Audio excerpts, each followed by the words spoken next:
When I was first born, I was diagnosed with a congenital heart defect. At just 6 months of age, I had my first open heart surgery.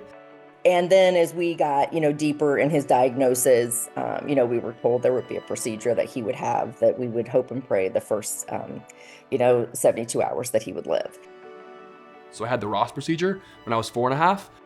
That valve replacement was supposed to last me 5 to 8 years, and it lasted me just 18 months. So then again, at just 6.5 years old, I had my fourth open heart surgery where they did a valve replacement.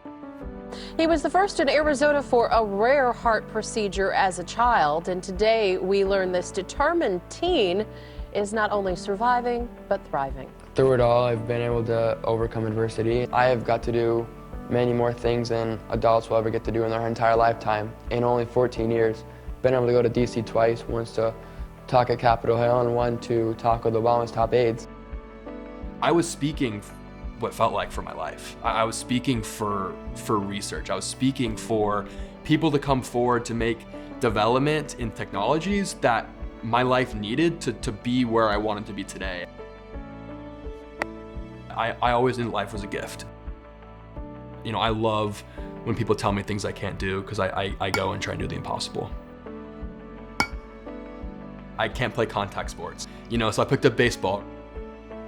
Doctor said I wouldn't play past T-ball because my heart couldn't physically keep up with the sport, and I got, God willing, got to go and play 4 years at the collegiate level.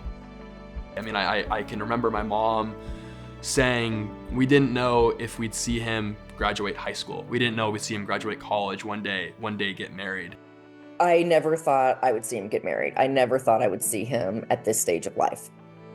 I just never thought I would see him here.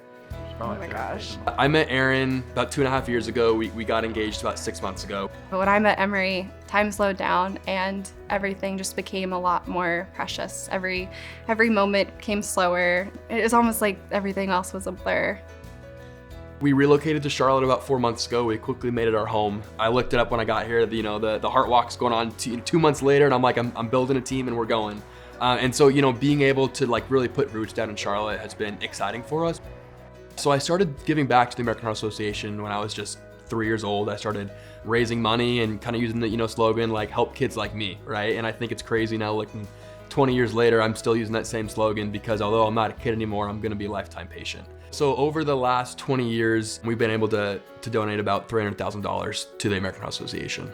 I'm so proud that he has used his voice to be an advocate, and he's never played victim. I have been directly impacted by the technology and research over the last 25 years. Yeah, and who knows what's going to happen over the next. That's what I'm excited about. Is technology's been at such a boom the last decade, right?